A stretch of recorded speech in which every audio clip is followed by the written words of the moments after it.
俄乌战火持续之际，英国首相约翰逊突然到访乌克兰首都基辅，与总统泽连斯基会面。约翰逊表示与乌克兰团结一致，并宣布对乌军提供更多高级武器，包括导弹及装甲车，同时加强制裁俄罗斯。俄罗斯方面则警告，西方向乌克兰运输的任何武器和军事装备都是俄军正当的军事目标。对于不断加码的对俄制裁，有法国媒体撰文提醒，西方要自问一下，制裁俄罗斯的目的到底是什么？如果为了制裁而制裁，就会适得其反。约翰逊表示，英国会向乌克兰提供1亿镑的高级军事装备，并声称会持续加大对俄罗斯的制裁力度，以及逐步放弃使用俄罗斯的能源进口。在当天召开的联合记者会上，泽连斯基甚至感谢约翰逊到访，他呼吁各国加大对俄制裁，还要求其他国家效仿英国，加强对乌克兰的武器供应，并对俄罗斯实施全面能源禁运。约翰逊则表示，普京在乌克兰犯下的是战争罪行。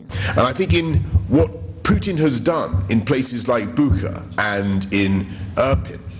his war crimes have permanently polluted his reputation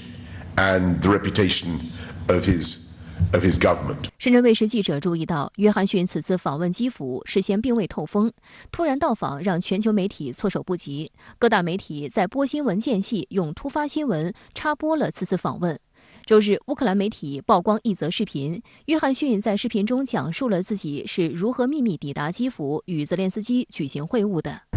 Hi, it's Boris Johnson here, Prime Minister of the United Kingdom. I'm travelling on a fantastic Ukrainian railways train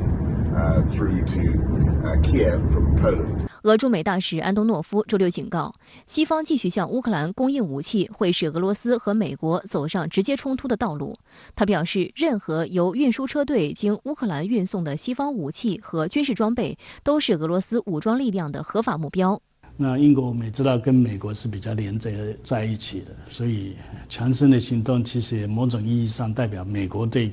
这个乌克兰的一个力挺的一个行动。随着战事变化，乌克兰方面对谈判的态度也不断调整。周六，泽连斯基在接受德国《图片报》采访时表示，乌克兰除了与俄罗斯进行谈判外，没有别的出路。他表示愿意在任何时候就任何话题和俄罗斯总统普京进行会谈。但就在几天前，泽连斯基还在全乌克兰电视直播中表示，他与俄罗斯总统普京的会面很可能不会进行。俄乌冲突它可能就持续数个月，甚至要数年之久。